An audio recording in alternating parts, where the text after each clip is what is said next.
En diciembre del año 2010, el Tribunal Constitucional dictó una sentencia que cayó como un jarro de agua fría sobre la comunidad homeschooler española y que claramente marcó un antes y un después para las familias que no escolarizan.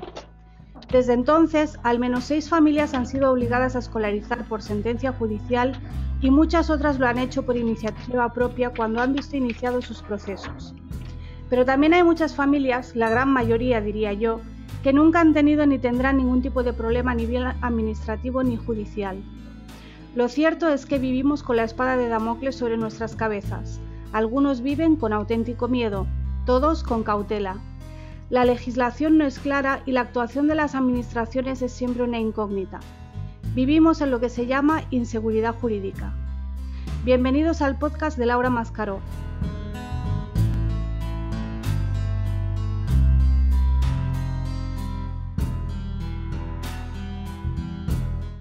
Hoy me acompañan Madalen Goiría, profesora de Derecho Civil en la Universidad del País Vasco y autora de la tesis doctoral La opción de educar en casa, que documentó en el blog del mismo nombre.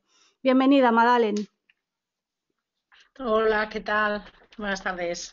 Muy bien. Y está también Francisco Javier Fernández Tarrío, abogado en ejercicio, que ha defendido a varias familias homeschoolers ante los tribunales. Bienvenido, Fran. Bien hallado, gracias. Bueno, para empezar, me gustaría que contaseis, para que la gente os conozca un poco, cómo llegasteis al homeschooling o cómo el homeschooling llegó a vosotros.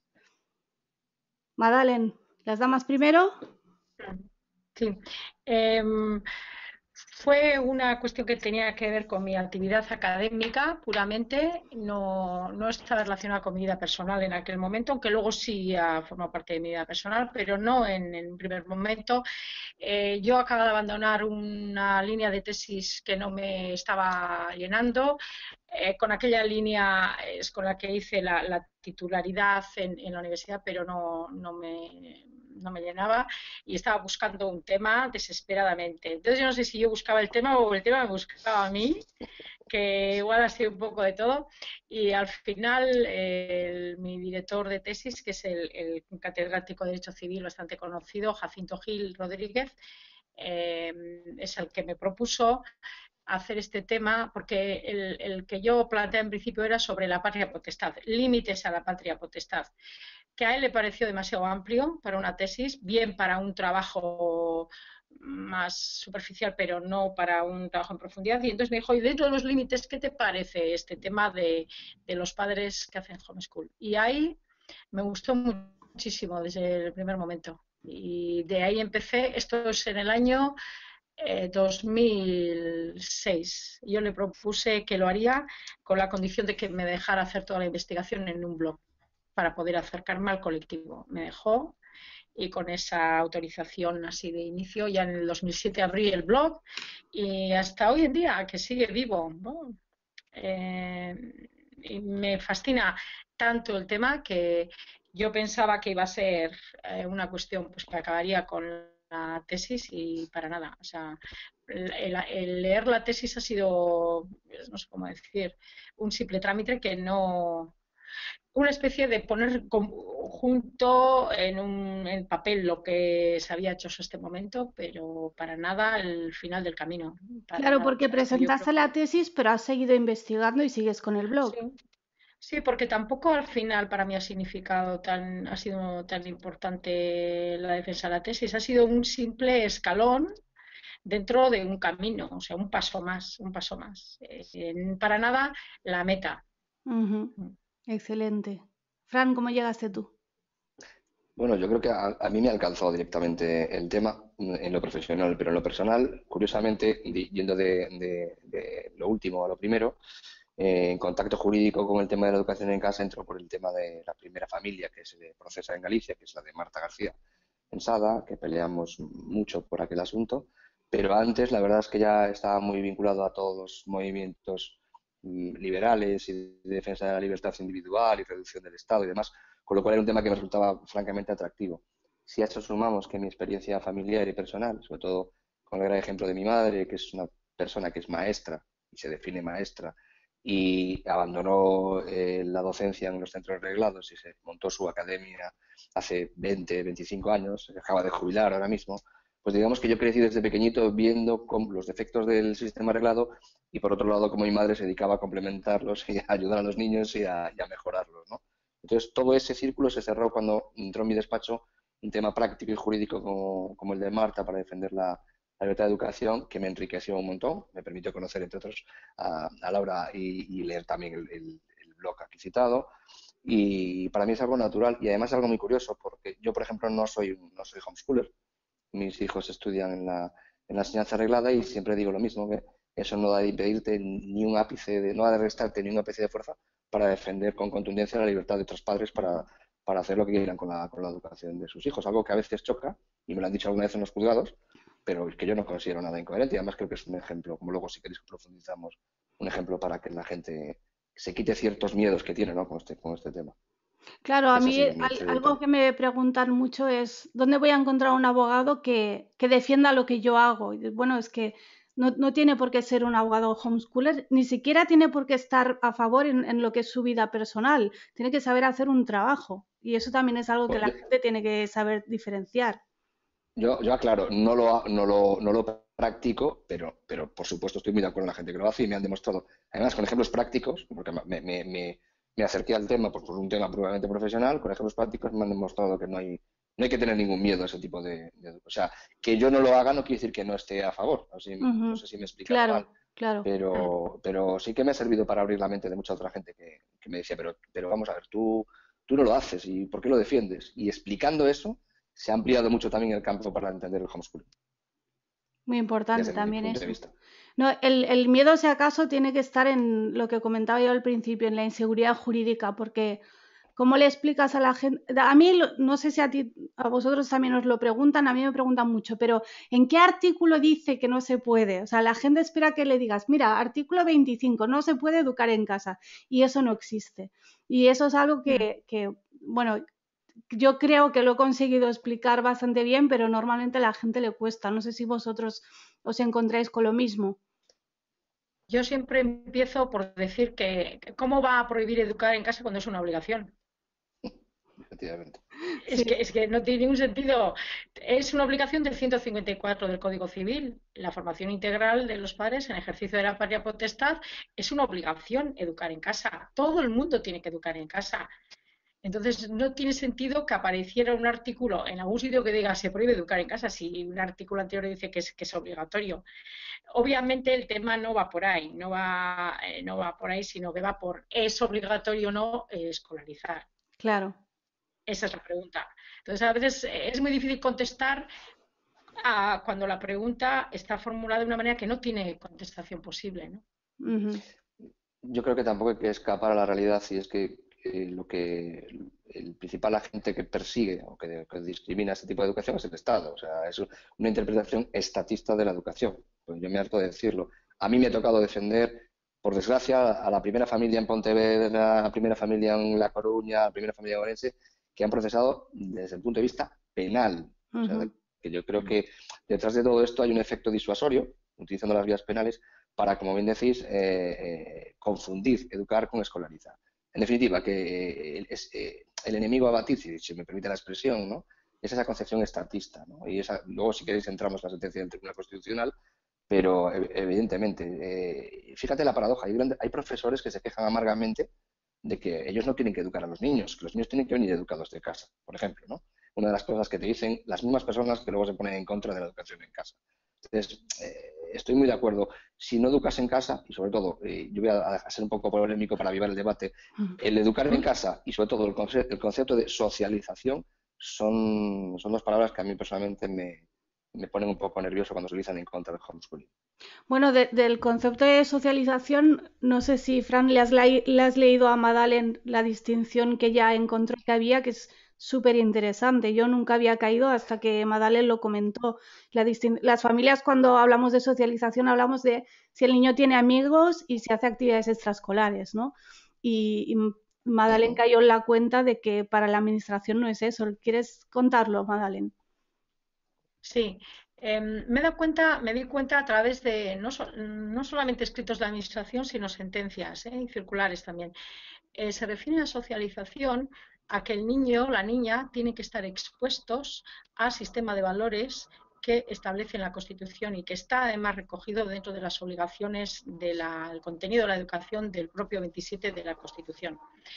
A eso es a lo que llaman socializar. Esto es, que un menor no llegue a la edad adulta sin saber, por ejemplo, que los gays tienen el mismo derecho que los homosexuales a contraer matrimonio o a adoptar, o por ejemplo que es una sociedad plural, o que por ejemplo hay una serie de normativas que permite a personas de otra ideología convivir con las que son de la ideología que ha conocido en su familia. Esto es, se refiere a que esa exposición tiene que garantizarse.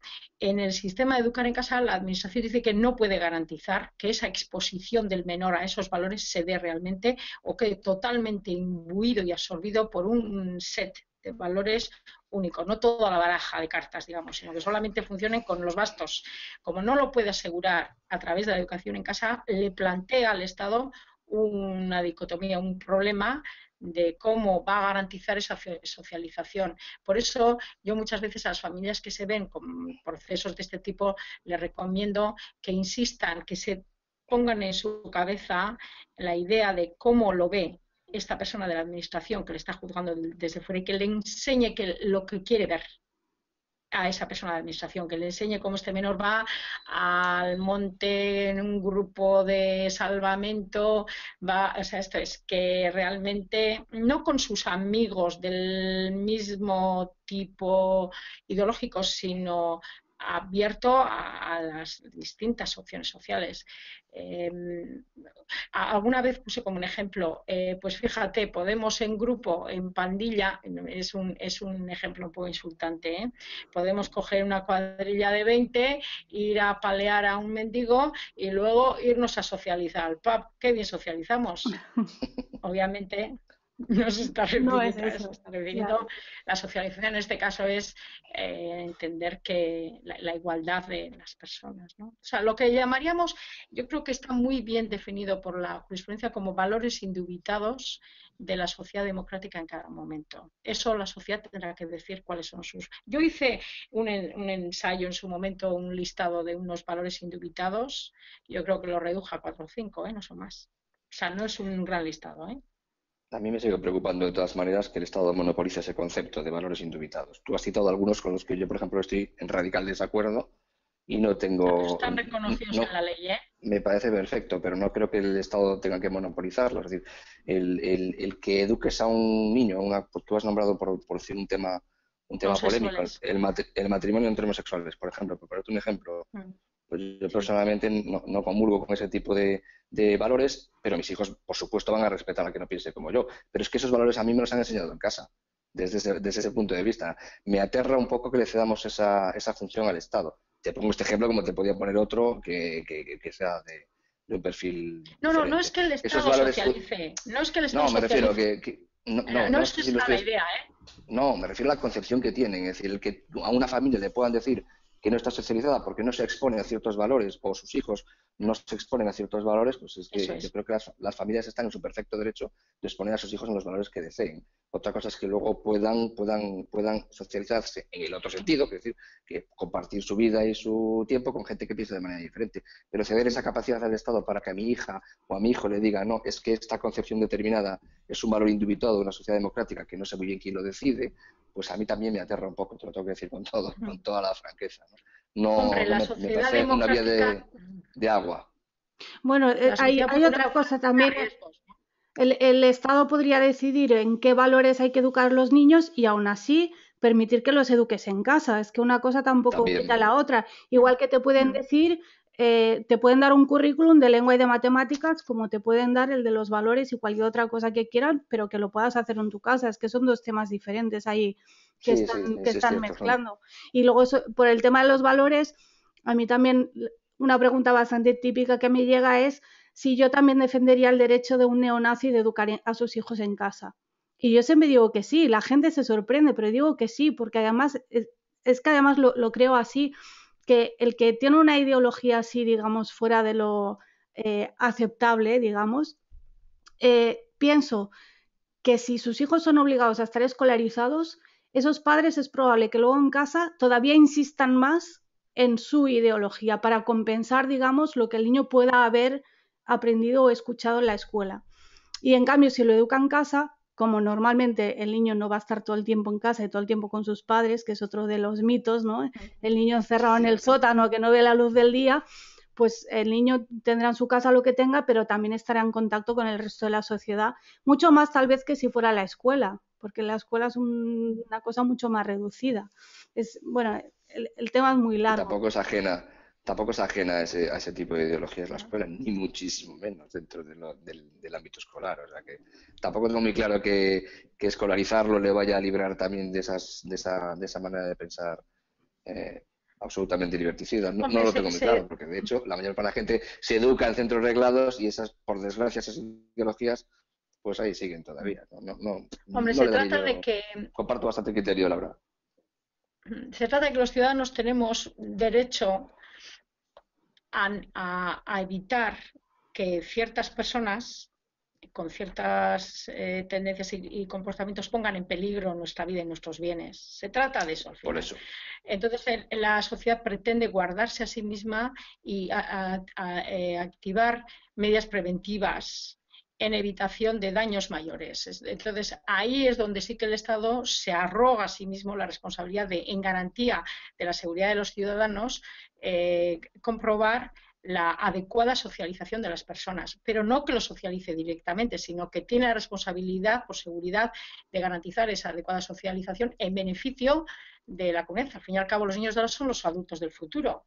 Es la sociedad que estamos haciendo para el futuro, que estamos creando para el futuro. Cuanto mejor socializada esté en el sentido de tolerancia, pluralidad y comprensión del otro, yo creo que va a redundar en beneficio de todos. Que las vías que el Estado se arroga para garantizarlo sean o no correctas, yo estoy contra Río.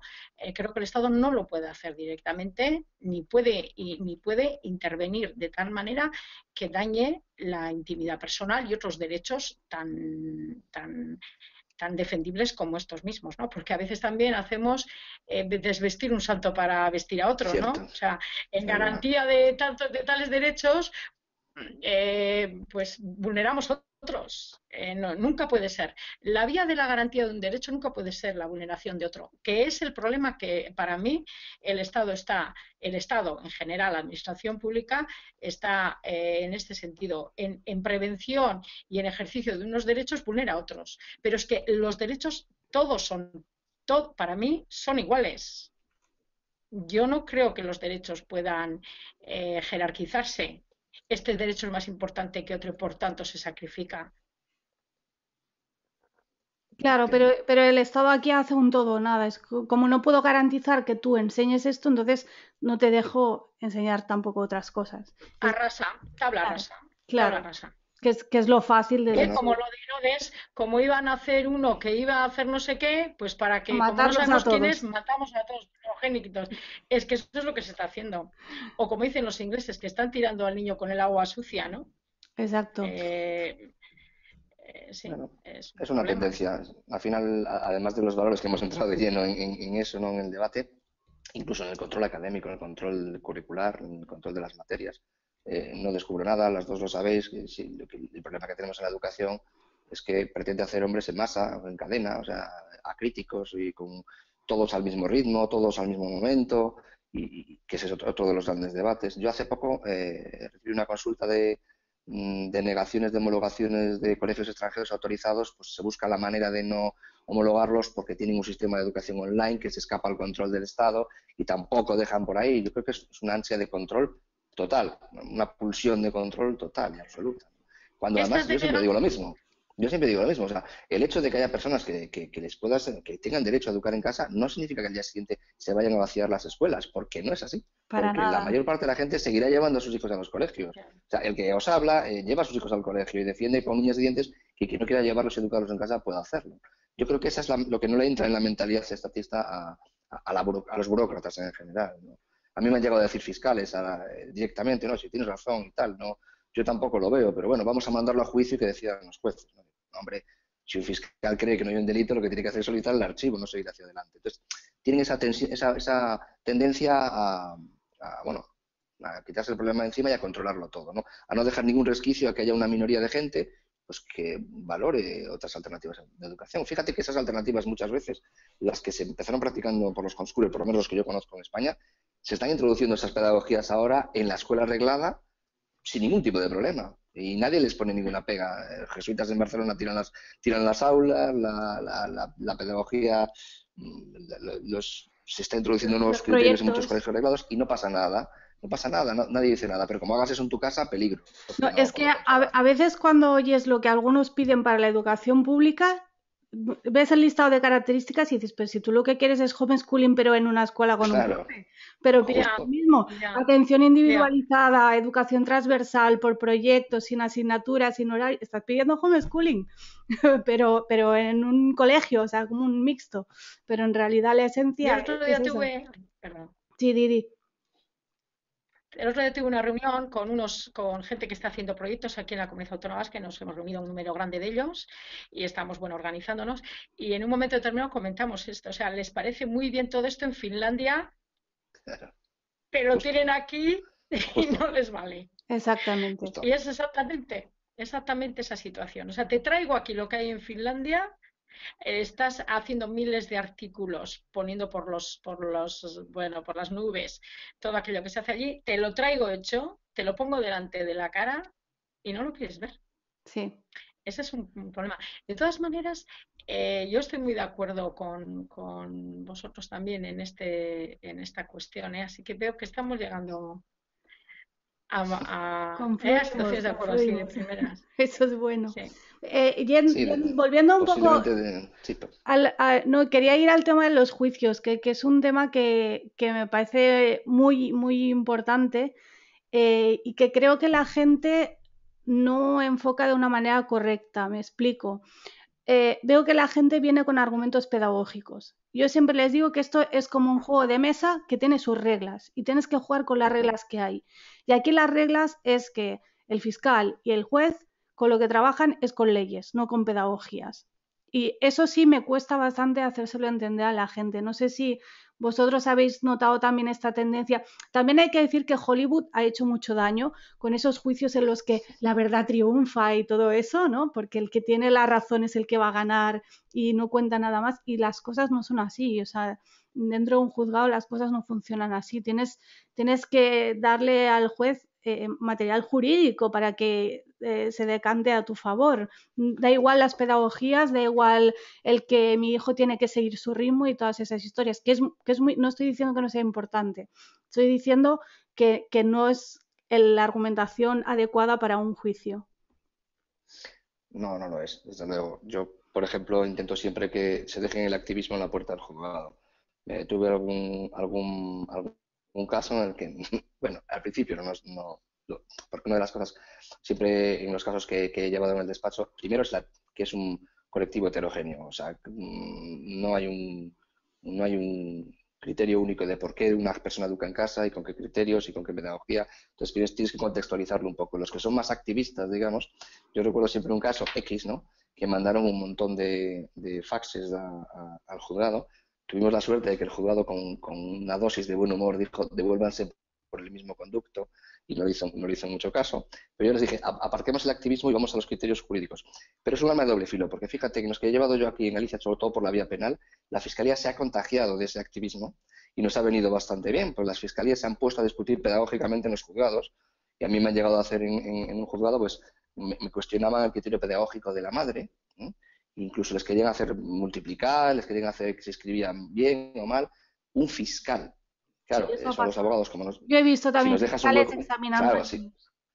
Justo, si nos dejas un hueco por ahí, pues yo entraba como un elefante. Decía, vamos a ver, usted es fiscal, usted no es un perito, ¿de qué estamos hablando aquí? ¿De la aplicación de una ley o de si este niño lee mejor o peor, ¿no? Y te pone, además yo siempre iba con la misma coletilla. Si estamos hablando del éxito o el fracaso de un sistema pedagógico, ojo, porque en el sistema arreglado tenemos un 30% de fracaso escolar. Por esta regla de 3, es una cosa que me recogieron una vez porque en un juicio que tuvimos en Vigo, que curiosamente pasó toda la prensa en el juicio, yo acabé concluyendo esto: si la cuestión para condenar a una familia que educa en casa es el criterio pedagógico, el éxito de esa pedagogía, el 30% del fracaso escolar en los colegios nos debería llevar a imputar por docenas a muchísimos profesores del sistema arreglado. O sea, ese no es el debate, no lo es. Aparte, ningún fiscal puede garantizar eso. Es que si nos entramos en un criterio pedagógico en un juzgado de lo penal, pues imagínate Es una inseguridad jurídica brutal. Pero fíjate, eso es paradójico. Aunque nosotros decíamos, dejamos el activismo fuera y vamos a pelear por criterios estrictamente jurídicos, cuando la Fiscalía se implicaba en esos criterios pedagógicos, muchas veces incluso ni practicaba prueba objetiva, con lo cual nos dejaba una vía bastante abierta para, incluso, ¿por qué no decirlo, picaramente, para pasarnos un buen rato en sala, pues zumbándole al representante del Ministerio Fiscal y dándole una alegría a la familia que defiendes también, que no está nada mal. Claro, La pero verdad es que pero no puede ser el criterio principal que No, tú ni mucho menos. lleves. No. los procedimientos penales también se prestan más a este tipo de prueba heterogénea, digamos, no tanto así con los procedimientos civiles, que son muchísimo más estrictos en la Por aplicación supuesto. de la prueba y aceptación de la prueba. Y eso es, yo cada vez les digo a las familias que cuando si les toca por lo penal, que vayan y se compren una botella de Moixandó directamente a celebrar. Sí, Sí, yo he sí que es pensado verdad. a Porque veces realmente después alguno podéis explicar la diferencia entre lo civil y lo penal. Muchas veces pienso que los fiscales que llevan estos casos por lo penal en realidad es porque por algún motivo no quieren archivarlos, pero tampoco quieren perseguirnos, porque un fiscal tiene que saber que en No, penal... ¿No? ¿No crees eso? no, que tienes inercia. razón. Yo he hablado Pensaba que mucho con los decías fiscales de... que no tenía razón. Es que No, no, yo he me tenido pongo en grandes la piel de un conversaciones con los fiscal fiscales. y si llevas por lo penal es que sabes que no tienes nada que hacer prácticamente.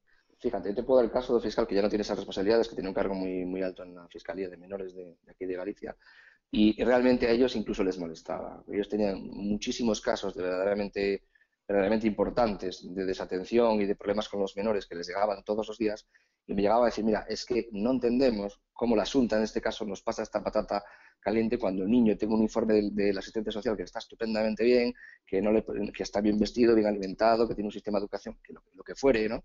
Pero la propia Fiscalía me decía, es que no entendemos el celo Y luego, claro, evidentemente tiene que les pedían llevar los asuntos adelante. Incluso yo creo que hay muchos asuntos que se plantean en las fiscalías de menores que no llegan a ir a juicio siquiera porque no se les da el trámite, ¿no? Alguno habrá que le presionen. Sin embargo, sí que desde que yo empecé con esto hasta ahora ya está la cosa bastante más calmada. Y luego sale la pregunta del millón a las dos, ¿no? Porque yo llevé temas de vía penal, pero luego sale la pregunta de la vía civil. Pero desde que empezó hasta aquí, las penas, la solicitud de penas, por lo menos en Galicia, ha ido creciendo. La primera había sido una multa pequeñita, ¿de acuerdo? La segunda era una multa mucho más considerable, la tercera que llevamos ya le pedían prisión directamente, con unos hechos exactamente iguales. O sea, que yo sí que creo que ha habido un periodo de tiempo en el que había una instrucción o una orden de que se produjese un efecto disuasorio, que se llevasen asuntos al juzgado. La prensa estuvo muy encima, hubo mucha presión, la primera mujer que procesa, sí que hubo esa intención. Es verdad que yo ahora no la veo, no sé cómo lo veis vosotras. Los asuntos penales que se han archivado en Galicia, hasta donde yo sé, no se han iniciado vías civiles después. Entonces yo también os lo traslado. Que la pregunta del millón es, ¿qué pasaría en vía civil? Madalen, ¿tienes Ahora mismo. alguna teoría? Sí, Bueno, sí, bueno, antes de contestar me gustaría que alguno de los dos, para que la gente entienda, resumir un poco la diferencia esta entre el penal y el civil, para que la gente Bueno, entienda por qué es importante. por la parte que me toca a mí, la parte del penal, es una imputación de un delito de abandono de familia, que además no está tipificado como tal, o sea, es lo que se llama una remisión en blanco. Se hace una remisión al Código Civil y dice, si usted ha infringido ciertos deberes a los que está obligado conforme al Código Civil, es verdad que dice con una intensidad tal que puedan lesionar esos derechos, pues usted comete un delito de abandono de familia. Eso por un lado. Por otro lado, hay que decir que la vía del derecho penal siempre es una vía de último acceso, es el último recurso del Estado, ¿no? Por eso decía yo que había un efecto disuasorio. Pues aparte de otras muchas diferencias que puede explicar Madalena perfectamente, pero a mí sí me llamaba poderosamente la atención que hayan empezado por la vía penal, por lo que estamos diciendo, que siempre es la última vía estatal, la última de todas, ¿no? Y empezaron por ella. Yo creo que un poco para asustar. La diferencia básica en las consecuencias. Podríamos decir, para que la gente nos entienda, en la vía penal pues se piden desde multas hasta prisión. Luego, me imagino que en caso de condenas, yo no las he visto, hubieran intentado aplicar alguna medida accesoria, pues escolarizarlo o incluso cuestionarle la custodia en algunos casos exagerados, no sé lo que harían como medida accesoria. Pero luego la vía civil sí que es la que a mí me llama la atención y le paso la palabra a Madeleine para que nos explique el contraste con lo que yo acabo de explicar y sobre todo cómo ve ella un futuro pleito de verdad, o sea, hasta las últimas consecuencias en la vía civil actualmente. Luego os diré también la participación que tuve en la Ley de Familia de Galicia y un matiz al respecto de lo de la civil que yo creo que puede ser interesante también. Ujú. Bueno, yo creo que la vía penal se inició por motivos históricos, todos los supuestos de absentismo, por el tema del absentismo, porque se encauzó Eso la iba. cuestión del hostmul por la vía del absentismo. Como todos los asuntos anteriores que eran situación de desescolarización eran producto de absentismo y además en ciertas etnias que no quiero entrar a ello, pero bueno, y en ciertas situaciones de marginalización social, cultural, que se quería erradicar lo más rápido posible una vez entrado en la Unión Europea, que se entró en unas condiciones pues de socio pobre, digamos, inferior, cultural, económica y en todos los sentidos. Entonces intentó ahí hacer un gran esfuerzo asimilador, ¿no? Hacia lo, y entonces fue una cruzada contra el asentismo en vía penal. Luego se introdujo este tema de la educación en casa a través precisamente de familias extranjeras y no precisamente de extracción social marginal, sino de otro tipo muy distinto, más en la onda de lo que estaba ocurriendo precisamente en Europa.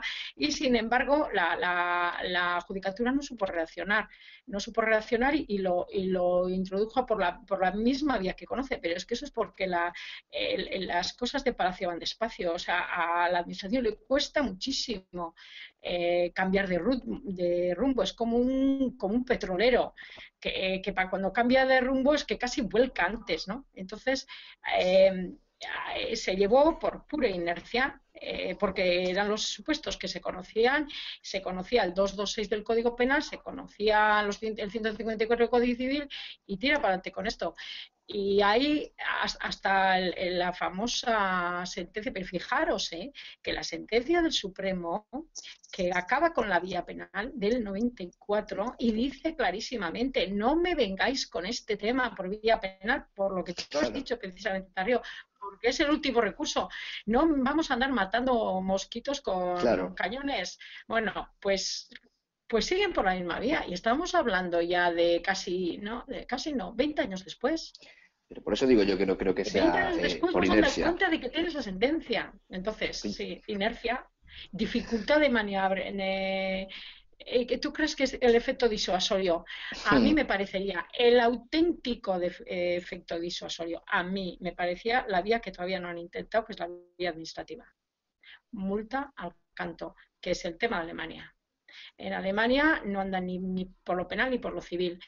En España se podría perfectamente. Tienen en la ley de protección al menor los artículos correspondientes de sanciones. Además, mira, en la gallega vosotros luchasteis para que no Sí, fuera eso desamparo, ve. sino que fuera riesgo y no desamparo. Muy acertadamente, por cierto, esa lucha, que ahí sí que disteis en el clavo. Y en cambio, con la nueva ley de familias, volvemos a la situación de desamparo. Se abandona el riesgo, volvemos a desamparo y luego ya consecuentemente sanciones graves, muy graves, reiteración, esa vía, sí, eso sí que es lo más disuasorio que hay. ¿Por qué no lo hacen? Yo es que no lo sé y tampoco está muy claro, tampoco lo tienen tan claro en Alemania. Pareciera ser que en realidad no quieren acabar con ello. Yo empiezo tras los años, pensar que en realidad quieren que el homeschool continúe, están en espera de una regulación, quieren que se mantenga y que a consecuencias de una regulación haya un número X de familias que eduquen en casa porque tiene un problema gordísimo que no pueden solucionar con niños y niñas que son víctimas del sistema educativo. Y es lo único que les salva. La familia es el colchón de esta familia, de este país para todo. Cuando hay problemas económicos, cuando hay crisis y cuando hay problemas educativos graves, gravísimos, el colchón es la familia. Y yo creo que quieren mantener la educación en casa, no quieren acabar con ella. Porque si no, no me lo explico. Y este es un debate también que he tenido con como el alemán Spielberg, que escribió este artículo y dijo, ¿por qué las sanciones no han servido como deterrent, bueno, disuasorios, como elemento disuasorio para el homeschool en Alemania? Y llegamos, yo creo que sin querer, estamos llegando en Alemania y aquí en nuestros debates en Holanda y en Suecia, que somos los cuatro magníficos en Mm. este tema, ¿no? Suecia, Holanda, Alemania y nosotros, a esa conclusión. no quieren acabar con ello. Están esperando a una cierta regularización que viniera a resolventar el problema que para el Estado es lo de la socialización, el tema del currículum, garantizar un cierto currículo mínimo y, mientras tanto, no acabar con ello, porque lo demás no se comprende. Pero cuando han podido regularlo tampoco lo han hecho, porque ahora acaban de cambiar la ley de educación y no hemos entrado. Porque ¿cómo iba esta ley de educación? ¿Qué deriva había cogido el tema? Sí, sí que quisieron. Yo estoy segura de que querían. Lo que pasa es que al final se les desbordó el tema por todas partes. Yo creo que Pues, también hay una gran ignorancia también sobre el tema, en eso sí que estoy muy de acuerdo. Desde luego, si el efecto que yo defiendo de disuasorio del derecho penal era ese, se han equivocado de cabo a rabo, por una sencilla razón. Yo lo percibía en la calle, lo percibía en los periodistas que venían, incluso los menos afines, ¿no? Decían, pero ¿cómo van a meter en la cárcel a una persona por abandono de familia si se dedica íntegramente a educar a su hijo? Ya, Provocaba ya. un rechazo contrario, decía, pero estamos locos, pero ¿cómo esa señora se sienta en un banquillo por eso? O sea, que si buscaban eso se han equivocado completamente, porque el efecto ha sido el contrario. Yo creo que, por lo menos en Galicia, se empezó a visualizar el homeschooling y digamos que se le empezó a ver con cierta empatía precisamente por haber desfilado por juzgados de lo penal. Pero, por ejemplo, apuntabas el tema de la ley de familia, el tema de menores en Galicia, pues eso fue simplemente por una cuestión de ignorancia, se les había pasado. Yo había colaborado técnicamente en esa ley y en otros aspectos de la misma. Tuve la suerte de que en ese momento estaba en contacto con los homeschoolers por el tema de Marta y demás, y nos dimos cuenta y tuvimos acceso rápido a eso. Se le explicó y con toda la tranquilidad dijeron, ah, pues es verdad, pues no es una situación de desamparo Explícalo, automático. Y Fran, vale, pues venga. porque es un muy buen ejemplo para que la gente vea cómo una sola palabra en la ley te cambia todo el panorama. Básicamente asimilaba cualquier tipo de ausentismo escolar como una situación de desamparo, directamente, ¿eh? Y no, sin más, lo cual puede llevarte a la barbaridad de equiparar un menor que esté absolutamente dejado, mal alimentado, sin ningún tipo de cuidado, por ahí, con una persona que simplemente lo educa en casa. Eso ya rompe, o sea, no tiene ningún sentido, ¿no? Pero es que no se lo habían parado a pensar, nadie se lo había explicado. Oye, usted tendrá que comprobar primero el por qué está el niño así, si está bien, o sea, una situación de desamparo automático porque no esté escolarizado, pues repele a cualquier sistema garantista que nos podamos imaginar. Pues simplemente no habían caído en la cuenta y hubo que, bueno, pues modificar el texto, hacérselo llegar, hacer nuestra labor de lobby para que lo entendieran un poco. Era, en este caso en Galicia, era una administración conservadora y lo entendió y lo cambió.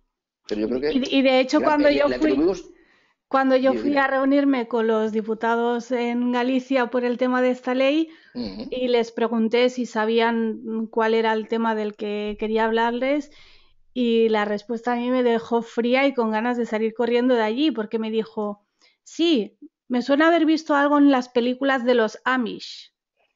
Y yo pensé, Es de madre matarse por mía, dinero. si esta persona tiene que hacer regulaciones que nos afecten y esto es lo que piensa que somos, vamos muy mal. Claro, claro, que a veces les atribuimos una especie de intencionalidad o de diseño o de plan y simplemente a veces es que no tienen ni la más remota idea de lo que tienen entre manos, ¿eh? Tampoco despistemos ese hecho. A eso voy yo con lo de que no haya entrado en la LOMCE. Ujú. No creo que estuviera planificado ni que no entrara ni nada, es simplemente un desborde y un decir, ya no podemos meter un tema conflictivo más porque es que esto va a reventar. Pero si vas al derecho histórico, o sea, si vas a la historia, en la educación, pues yo lo sé por mi madre mismo en casa y por mi formación, por ejemplo, musical, o sea, o mucho tiempo antes, no entiendo qué dificultad técnica puede haber o normativa en regular un acceso libre como los hay para mayores o como los hay. Si incluso quieres fijar un criterio estatista, decir, bueno, pues aquí hay que tener este currículum cerrado y hay que conocer estas materias para obtener un título oficial.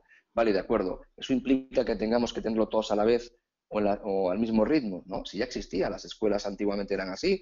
Yo me examiné de mi carrera de piano mucho más mayor que todos mis compañeros y me examinaba pues cuando estaba preparado, iba a un examen libre, lo pasaba y punto. O sea, yo creo que no estudian el tema, porque, hombre, no es el óptimo para muchas familias que educan en casa, que yo lo sé esto, que es un poco conflictivo, pero incluso el Estado podría ser más benévolo sin ningún coste normativo ni siquiera presupuestario, porque ya estaba ahí. Esto no es nuevo. Es más, esto era norma hace muchísimo tiempo, pero se ha perdido un poco el oremus en esto, ¿no? ¿Por qué no puede haber un acceso libre igual que hay para adultos, para niños? ¿Por qué no lo puede haber? ¿Qué problema habría? Incluso sin entrar en el debate de si el Estado debe fijar el currículum, que yo sé que es un tema peliagudo para muchas familias que educan en casa también. Yo creo que lo que deberíamos poner sobre la mesa es qué quiere decir escolarizar, o sea, qué es escuela.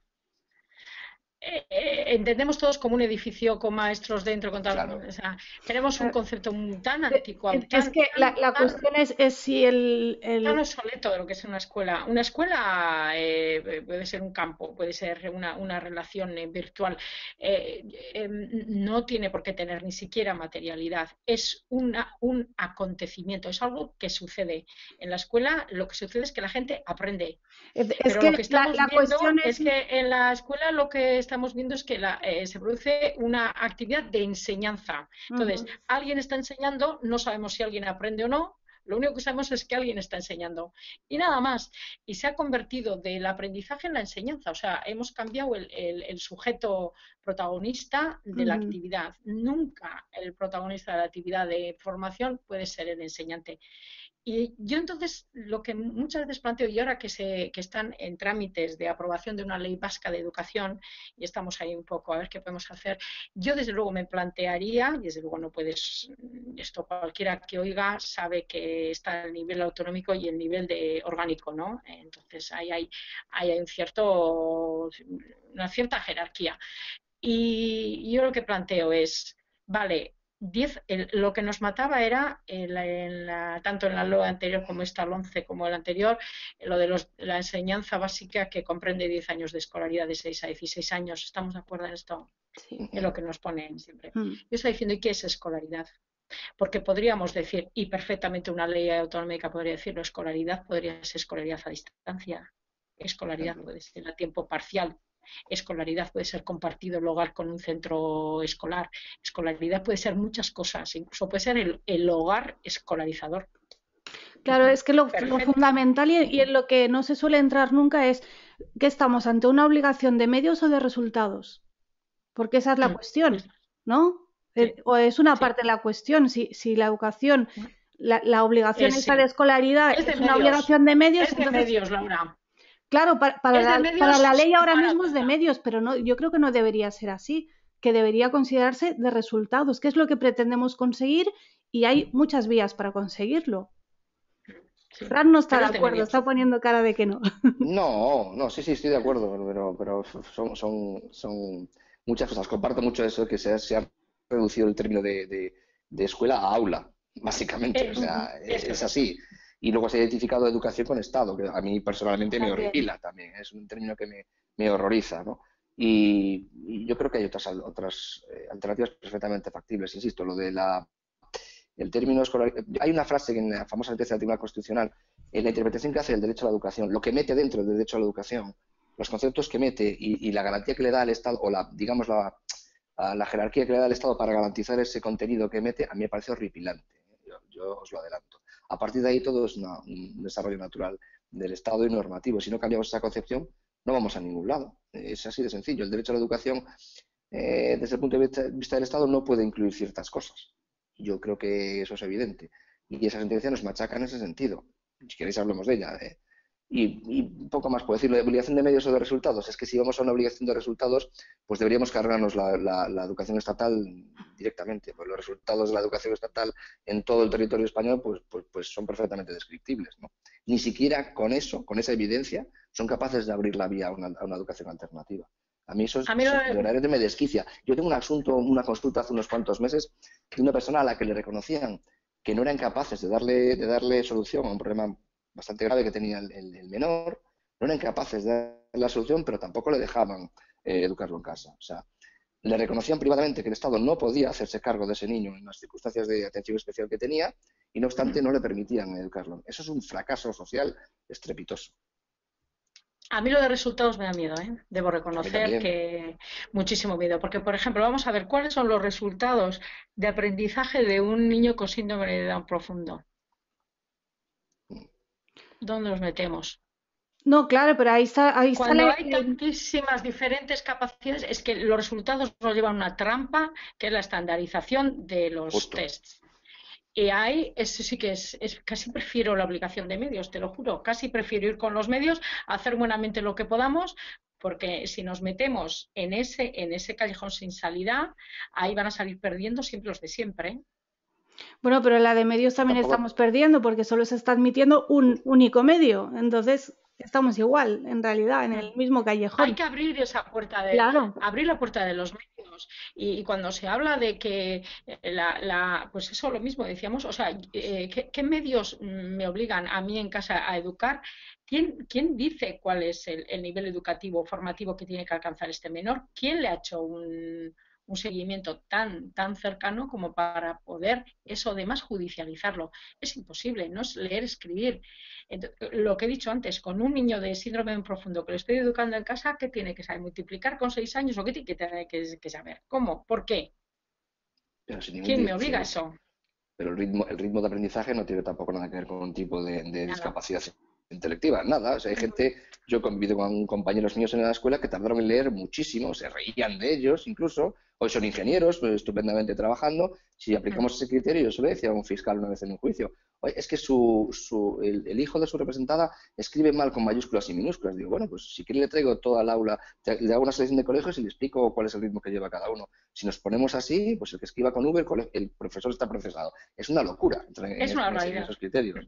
No tiene ningún sentido. Una Es que realidad. eso es negar, nosotros entiendo que los tres negamos la mayor. Mm. No hay un sistema único, un ritmo único de aprendizaje para todo el mundo. No somos piezas de una fábrica de un coche, no somos ruedas o tornillos. O sea, cada niño es un mundo y un sistema de aprendizaje, un ritmo de aprendizaje diferente. Es verdad que no podemos ser utópicos, es complicado que en un aula vayan todos con una atención individualizada, pero si hay un sistema alternativo, una familia se lo puede permitir y puede adaptar el ritmo de aprendizaje a su hijo y le puede dar un aprendizaje mucho más personalizado, ¿por qué el Estado se lo debe impedir? A mí me parece una cosa, me suena aquello de que como nosotros no podemos prestar el servicio, pues os machacáis todos y vais a ser todos malos, ¿no?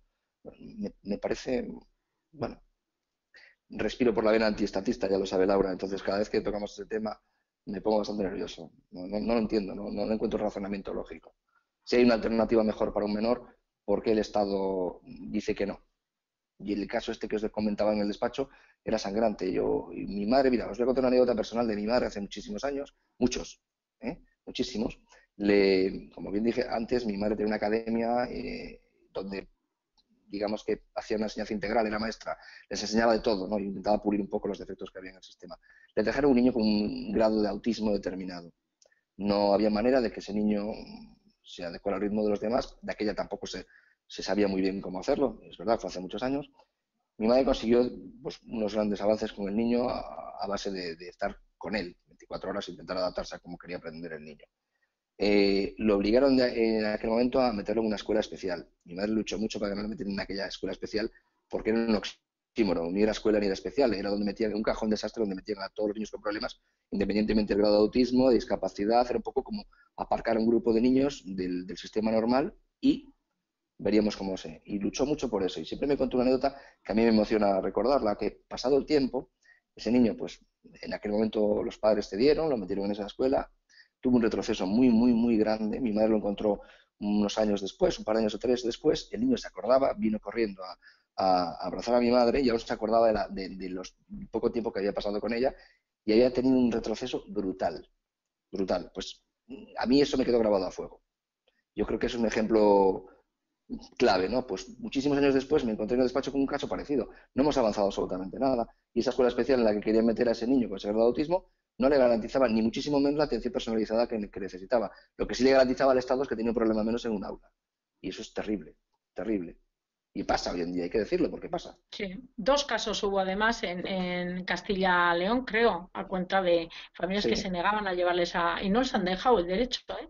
Se lo han negado en el Constitucional. Y hasta el Constitucional llegaron con esto en base al 27 de la Constitución y les han negado el derecho, diciendo que el derecho de los padres a que se garantice que la educación que reciben sus hijos es conforme a sus convicciones, no abarca el derecho a elegir si la educación debe ser ordinaria o especial. Dentro del sistema educativo. Sí, sí. Sí, Tremendo. es que el Muy fuerte, Constitucional muy también fuerte. se luce, porque la sentencia famosa del ¡Buah! 2010, yo la tuve que leer 5 veces antes de empezar a entender qué me estaban diciendo. Qué complicada Es que era, además está ¿verdad? mal Qué hecha. complicada. sí, muy complicada. Y Sí. Bueno, se lava las manos prácticamente, pero bueno, a mi juicio, en muchos aspectos. El Tribunal Constitucional Mm, suele pero hacer eso. Pero dice un par de cosas sí, demoledoras, ¿eh? dice Sí, cosas, dice cosas. Y bueno, dice, por Mm, ejemplo, que no hay vacío legal, que es algo que que no hay todavía se sigue vacío. diciendo por ahí cierto. y que yo creo que es muy perjudicial para el colectivo que sigamos diciendo que hay vacío legal, porque Mm. no hay. Otra cosa es ya que ante esa situación cómo nos defendemos y qué opciones tenemos.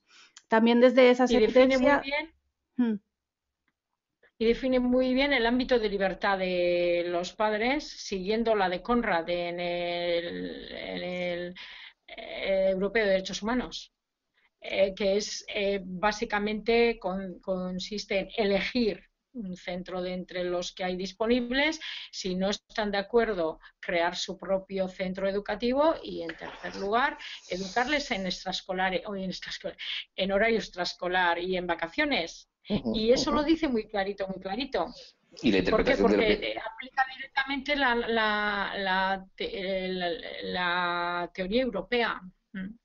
y la interpretación que hace, insisto, de lo que está dentro del derecho a la educación protegido constitucionalmente, porque ahí mete una serie de cosas que a mi juicio están fuera, que también es el quid de la cuestión. Y luego hay una trampa. Claro que hay libertad de creación de centros docentes, pero libertad entre comillas, porque si uno repasa Claro. los condicionantes urbanísticos y legales para crear tu propio centro educativo, pues ya no te cuento nada. Y si te pasa, como ahora mismo está pasando con fundaciones y con escuelas, algunas las conozco de primera mano, en las que se les está autorizando centros, por ejemplo, extranjeros con habilitación legal en España, al que luego no lo reconocen sus propios estudios, pues ya es de traca, ¿no? Claro que eso de libertad, el papel lo aguanta todo, claro que hay una libertad de Claro. creación de centros docentes, Pero, la realidad es que no la pero, hay. pero esa teoría viene de Alemania. ¿Y cuáles son los Ya, ya, requisitos en Alemania para... Puede hacer cualquiera un centro educativo en Alemania, si no tiene casi requisitos, si se pueden juntar 4 colegas en un piso y montar un centro educativo.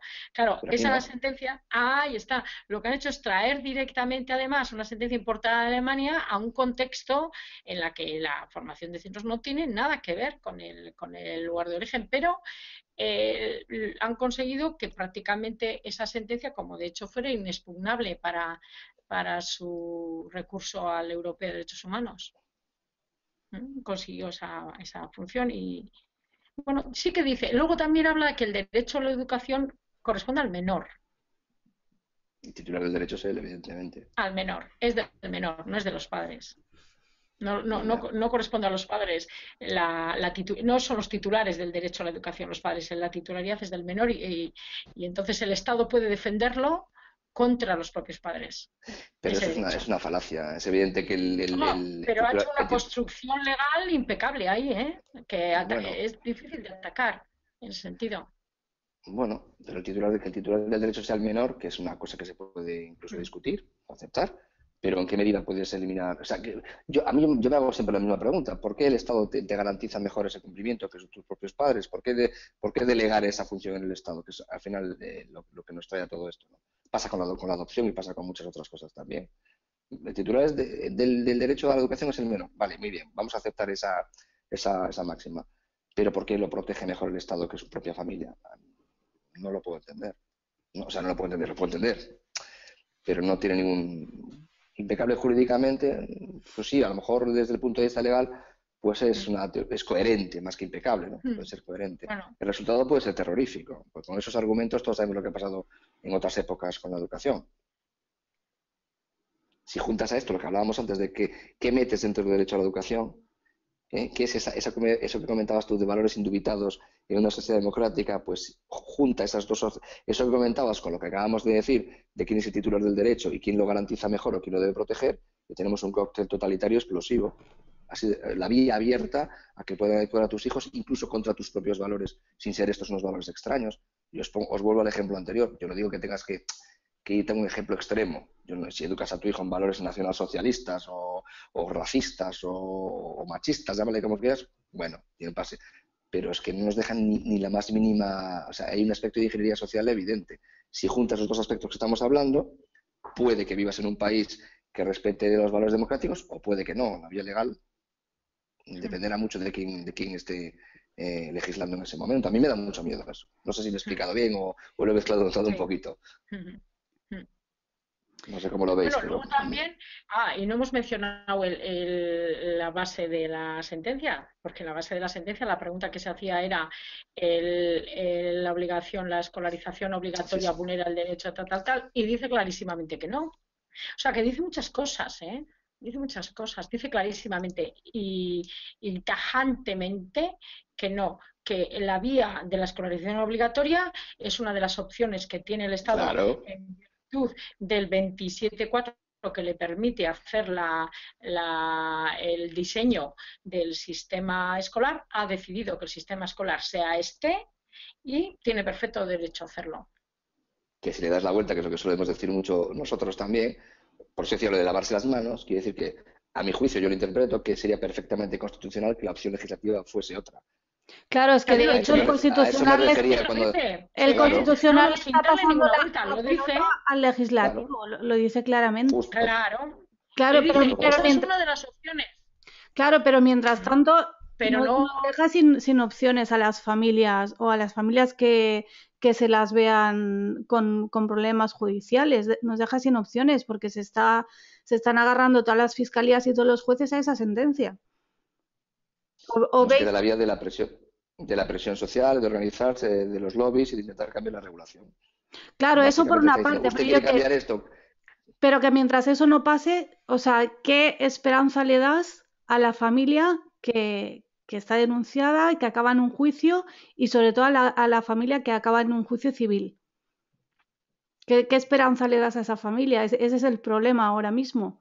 en un juicio civil. Bueno, en un juicio civil las bases de la prueba y de las obligaciones correspondientes a la patria potestad, que serían las que se tienen que garantizar que se están cumpliendo, son las mismas, muy parecidas, por otro lado, desde un procedimiento penal. sí, Yo creo que, porque, claro, la vía penal, al fin y al cabo, como es una norma en blanco, nos remite al cumplimiento de las condiciones de la vía civil, del Código Civil, si no me equivoco. Y sí, entonces, sí, en la vía civil, prácticamente la base es exactamente la misma. Lo que ocurre con la vía civil es algo específico que no tiene la vía penal. En la vía penal tenemos que probar que se rompe la presunción de inocencia y, por tanto, que existe una culpabilización por parte de los padres en cuanto que, sabiéndolo, están causando a esos menores un daño, privándoles de una educación escolarizada en el sistema ordinario. Digamos, esa sería básicamente, ¿no?, la base del sistema del proceso penal. Probar esa culpabilidad que tiene que estar basada en el dolo y, por exacto, eso, tanto, en el aseguramiento de que realmente están causando un daño queriéndolo así, físico o psíquico. En el procedimiento civil, sin embargo, no tenemos por qué pasar a esa instancia de probar la culpabilidad de los padres y por ello el procedimiento es más peligroso, porque basta comprobar los hechos. Esto es, ¿está o no escolarizado este menor? No está escolarizado, pues si no está escolarizado y conocen, entonces puede ser que no esté escolarizado porque no sabían los padres que te escolarizar. Ese sería el primer paso en la jurisdicción voluntaria. Probado que conocen que lo tienen que hacer, el juez suplirá la ausencia de voluntad de los padres para proceder a la gestión de la plaza escolar y lo hará de manera obligatoria, obligando a que se produzca esta gestión de la plaza escolar de los padres y aseguren la asistencia al menor. Esto es, el juez suple la falta de voluntad de los padres para cumplir con la obligación derivada de la patria potestad. Y lo que me ha puesto muy nervioso a mí es la nueva ley de jurisdicción voluntaria que no excluye este supuesto y lo sigue manteniendo. sí. Déjame hacer un pequeño matiz sobre el tema del proceso civil. Es verdad que el derecho penal hace una revisión en blanco a las obligaciones contenidas en el Código Civil. Por zanjar el tema del Código Penal, las sentencias se basan en dos criterios fundamentales para absolver o condenar. Uno es el dolo, como se está diciendo, que tengas una intencionalidad de causar un daño, pero también, y esto es muy importante, las absoluciones en vía penal dicen que incluso si entendiesen, en hipótesis, que se lesiona el derecho a la educación, en ningún caso tiene la intensidad suficiente como para considerarlo delictivo. Eso tendría que ser valorable en vía civil. O sea, que la intensidad de la lesión del derecho a la educación también determina si existe un delito o es una infracción meramente civil. Si vamos al ámbito de lo civil, yo estoy muy de acuerdo con lo que se hablaba antes. Yo le veo incluso más peligro a la vía administrativa, y lo explicaré. Es verdad que en la vía civil no hace falta el dolo. Es verdad que si se demuestra que no estás escolarizado, ya estás incumpliendo una ley que te obliga a escolarizar. Pero no es verdad que se presuma que has vulnerado el derecho a la educación de tu hijo por el mero hecho de no escolarizarlo. Yo creo que deberíamos defender que si se hace un estudio de cómo está ese niño, no se ha vulnerado el derecho a la educación de ese menor.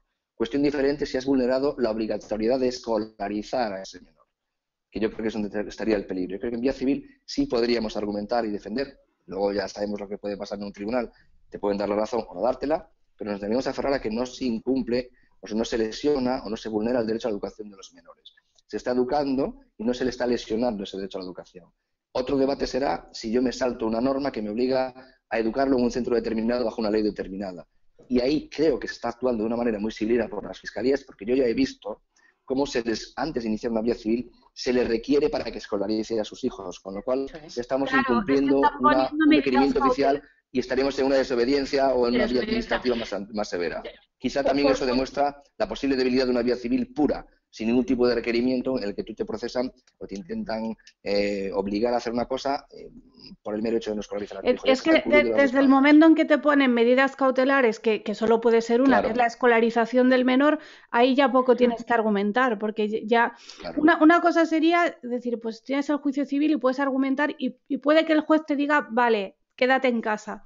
Pero una vez que ya, antes de empezar, ya te han metido el niño en el colegio, después ningún juez te va a decir, ahora lo puedes sacar.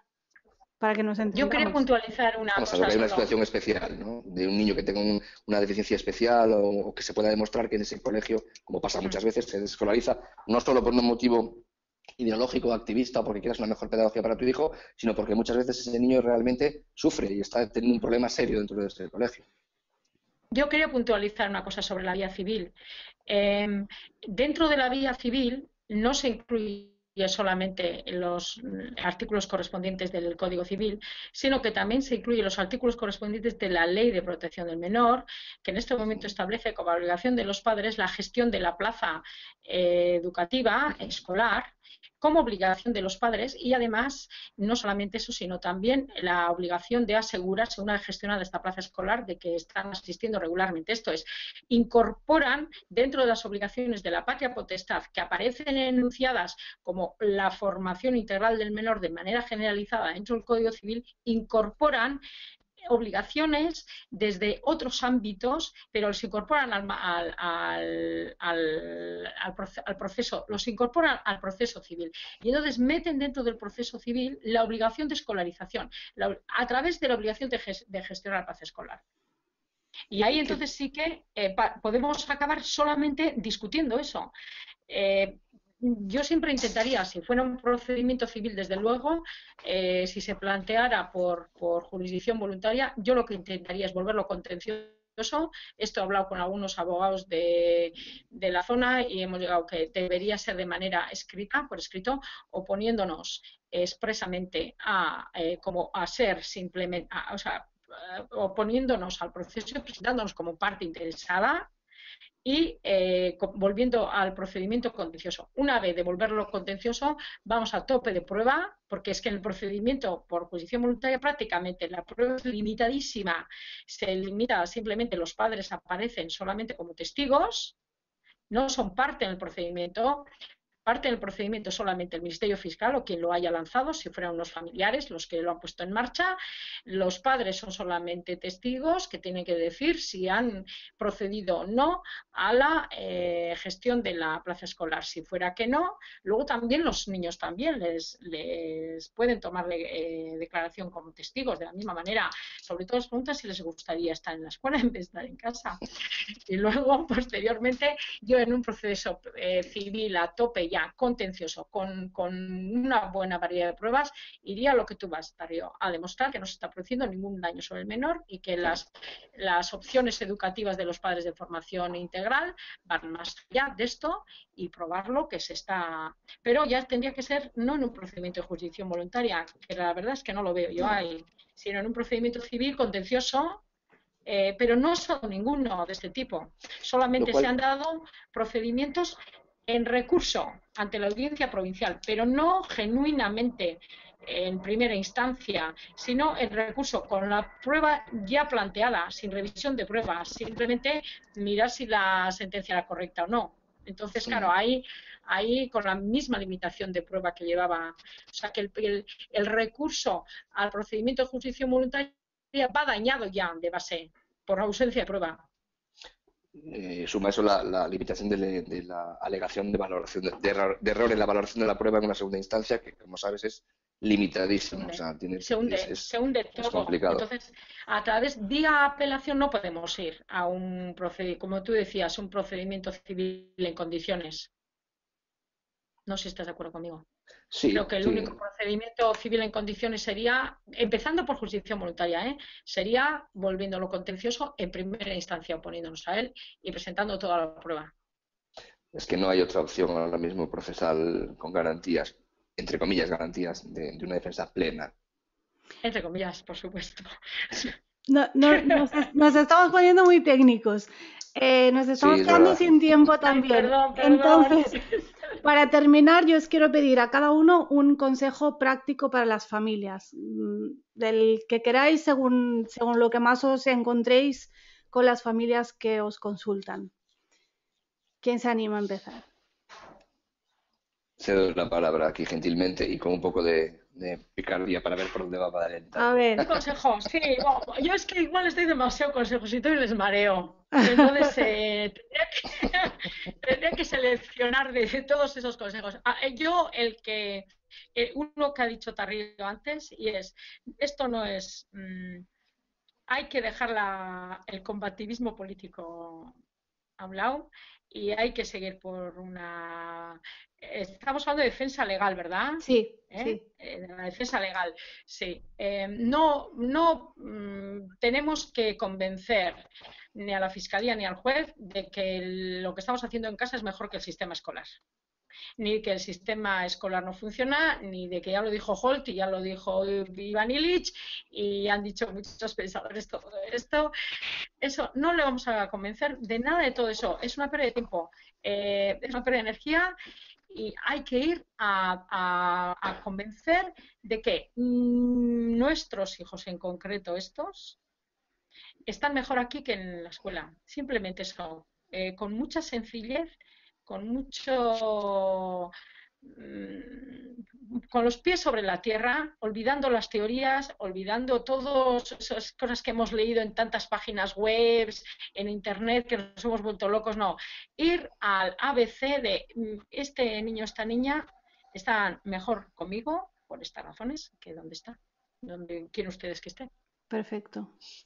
Sí, una de las cosas que se decían en las sentencias, yo recuerdo, para concluir, previas a los juicios que tuvimos, por ejemplo, en Pontevedra, hacía mucho hincapié los jueces en si la decisión era una decisión responsablemente adoptada por los padres, que va un poco en la línea de lo que estamos hablando. Me centraría mucho más en eso, en explicar que los niños están bien, que es un caso que se adapta individualmente a ese niño, que es una cosa muy importante, el demostrar que está mejor ahí que en otro sitio, y luego, pues, lo de siempre, ¿no? Al final todo es un tema de derecho a la educación, de si el niño está bien educado, bien formado, bien atendido, toda esa prueba tiene que estar perfectamente engranada. Después ya es cuestión del abogado encajar toda esa prueba en el procedimiento que corresponda, pero ahí no podemos fallar.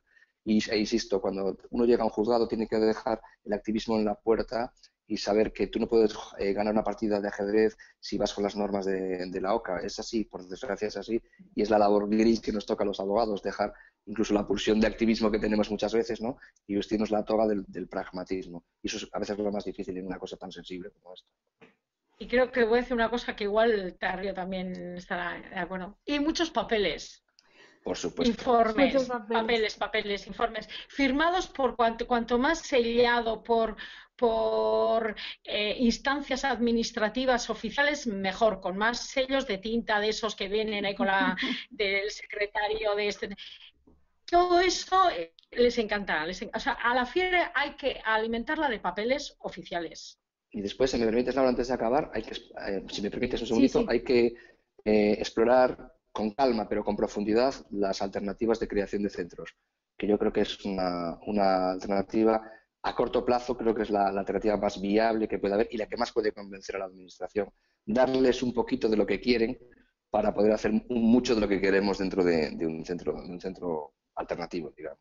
Que es una vía que hay que explorar y hay que explorar inexorablemente. Es un temazo. Yo os invito a que otro día hagamos la segunda parte porque hay muchísimos temas aún que nos quedan en el tintero. Así que si os apetece, quedáis invitados. Sí, muy bien, es muy interesante. Hecho. Muy bien, Se pues aprende mucho. muchas gracias y hasta la próxima.